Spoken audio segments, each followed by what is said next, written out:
نامچے بازار، سیج، انشے سیریل، 39واں انشا، شارق علی۔ سرد رات کی مدھم روشنی میں کوئلوں پر رکھے سموار سے اٹھتی تبتی قہوے کی مہک میں حدت کا احساس تھا۔ ہم دالان میں لکڑی کی کرسیوں پر نیم دراز ایکسپیڈیشن میٹنگ کے لیے پرتھمبا کا انتظار کر رہے تھے۔ کٹھ منڈو کے مرکزی بازار تھیمل میں واقع اس گیسٹ ہاؤس میں ہمارے قیام کا پہلا دن تھا۔ رمز سیج الپائن کلب کے ساتھ نیپال میں گزاری چھٹی کا احوال سنا رہا تھا۔ بولا، تھیمل کا بازار 40 برسوں سے سیاحوں اور کوپہما ٹیموں کے لیے دور دراز پہاڑوں میں مہم جوئی سے پہلے خریداری اور منصوبہ بندی کے لیے عارضی قیام گاہ ہے۔ 70 کی دہائی میں حشیش کی بہتات، سستی رہائش اور کھانوں کی وجہ سے یہ بازار ہپیوں میں مقبول ہوا۔ سیاحوں سے پر تنگ گلیاں، دونوں جانب مہمجو دلچسپی اور روزمرہ اشیاء کی دکانیں، سامنے کے رخ ریستوران اور اوپری منزل یا عقب میں رہائشی ہوٹل۔ معمولی دکھتی دکانوں میں بھی کوہ پیمائی کا ایسا نادر سامان جو دنیا میں کہیں اور دستیاب نہیں۔ سردی سے بچاؤ کا لباس، برف میں نہ پھسلتے جوتے، مضبوط خیمے، سلیپنگ بیگز، اسپرٹ لیمپس، کوہ پیما رسیاں اور جانے کیا کیا کچھ۔ چلتے پھرتے سی ڈی بیچتی دکانوں سے ابھرتی بدھسٹ اور مغربی موسیقی کی سحر انگیز دھنیں سننے کو ملتی۔ پہاڑی نقشے، پرانی کتابیں اور مقامی سوغاتیں بیچتے کھوکے، بارونق، مصروف لیکن پرامن، اور اتنا گنجان بازار کے گوگل میپ کی ہدایات نہ ہوں تو قیام گاہ تک پہنچنا مشکل ہو۔ اور وہ پرتھمبا؟ صوفی نے پوچھا۔ بولا، ارے ہاں، پرتھمبا ہماری ٹیم کا شرپا گائیڈ تھا جس کے ساتھ ہم ٹریکنگ پر نامچے بازار تک گئے۔ شمالی نیپال میں ماؤنٹ ایورسٹ سے بہت قریب کھمبو اور کلنگ کی اونچی وادیوں میں بستے ہیں شرپا۔ اس کا بچپن بلندیوں سے پگھلتی برف کے شور مچاتے دریاؤں سے تراشی، سرسبز تنگ وادیوں اور سنگلاخ پہاڑوں میں اچانک آ جانے والے میلوں گہرے کٹاؤ کے جغرافیہ میں گزرا۔ اب تو وہ پڑھ لکھ کر کٹھمنڈو میں آباد ہے اور ایکسپیڈیشن کمپنی کا مالک۔ چھوٹے قد، گٹھے ہوئے بدن، گوری رنگت اور تبتی خد و خال والے شرپا پہلے دہقان اور چرواہے تھے، اب کوہ پہما گائیڈ اور خدمت گزار ہیں۔ 45,000 کی یہ آبادی دنیا کی سب سے اونچی انسانی بستیوں میں رہتی ہے، سطح سمندر سے 3-4 کلومیٹر اوپر۔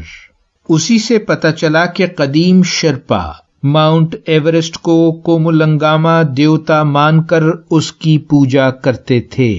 زبان شرپالی کہلاتی ہے جو تبتی زبان کی بولی ہے۔ افسانوی برفانی انسان ییٹی جو بلند برفانی غاروں میں رہتا ہے، شرپا لوک کہانی کا کردار ہے۔ گھر کیسے ہوتے ہیں ان کے؟ میں نے پوچھا۔ بولا، نامچے بازار میں پرتھمبا کا آبائی گھر دیکھا، پتھروں سے تعمیر 2 منزلہ مکان اور لکڑی سے بنی سیدھی چھت۔ نچلی منزل میں جانور اور ان کے چارے، ایندھن کی لکڑیوں اور اضافی غلے کا ذخیرہ۔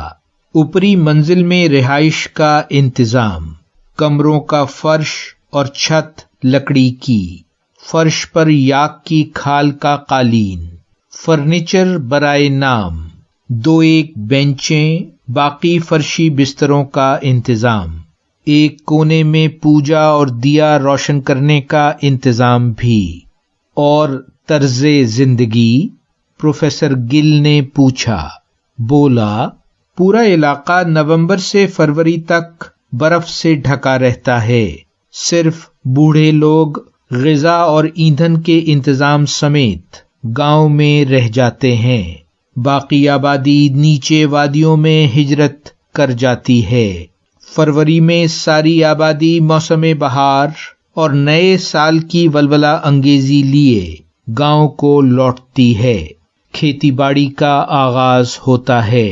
گرمیوں میں بھی خوب سردی اور بارشیں۔ جولائی میں فصلوں کے کام سے فارغ ہو کر اور تجارتی قافلوں کے لوٹنے پر اور چرواہوں کے ریوڑوں کو بلند مرغزاروں پر لے جانے سے پہلے دمجی کا 7 روزہ تہوار منایا جاتا ہے۔ دعوتوں، رقص و سرود اور مقامی عبادت گاہوں کی زیارت کا اہتمام ہوتا ہے۔ رنگین لباس اور ماسک پہن کر شیطانی قوتوں کو ڈرایا جاتا ہے۔ نومبر تک فصل کٹ جاتی ہے۔ کسی شرپا شادی میں شریک ہوئے تم؟ صوفی نے پوچھا۔ بولا، شرکت تو نہ کر سکا لیکن تفصیل ضرور معلوم ہوئی۔ شرپا شادی زینڈی کہلاتی ہے۔ شادی سے پہلے 2-1 برس لڑکے کو اپنے سسرال میں رہنے کی اجازت ہوتی ہے۔ اس عرصے میں ہم آہنگی ہو تو دونوں گھرانوں کی رضامندی سے شادی طے ہو جاتی ہے۔ بہترین لباس پہنے بارات پہنچتی ہے تو پہلے انہیں رقص و موسیقی کا مظاہرہ کرنا پڑتا ہے، پھر کھانا ملتا ہے۔ دولہا اور دلہن کے ماتھے پر مکھن مل کر شادی کا اعلان کیا جاتا ہے۔ جہیز میں قالین، یاک کی کھال کے پائیدان اور مویشی دیے جاتے ہیں۔ حیرت کی بات یہ کہ عورتیں ایک سے زیادہ شوہر رکھ سکتی ہیں۔ 2 بھائیوں کی 1 بیوی، کوئی انہونی بات نہیں۔ جاری ہے۔